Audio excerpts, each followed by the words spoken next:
The Immigrant Safety Act now heads to the governor's desk. House Bill 9 passing on a 24-15 vote through the New Mexico Senate Tuesday night.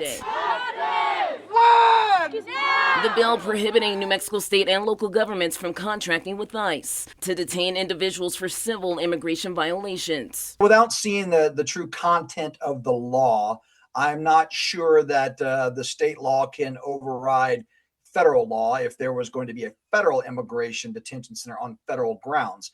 But the question remains, what is next? We asked retired U.S. Border Patrol Chief Chris Clem.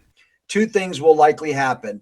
Actually, will both happen. One will more likely be an expedited review of their case. Like if they have a hearing in a matter of days, let's get that reviewed so they can make a most efficient decision on behalf of the government. The other thing which will happen is if there's no longer room at the end because of the bill, then they will transfer those detainees to other holding facilities outside the state of New Mexico. 3 detention centers across the state, 2 of them operating under contracts between private companies and federal government. In 2025, the Otero County Processing Center held more than 800 immigrants. The Cibola County Correctional Center had about 163 immigrants awaiting deportation. Oftentimes, because we know the federal government does these contracts that allows the sheriff or any of the private security companies to employ people, usually from that community. So if you don't have the need, they're going to ultimately either be reassigned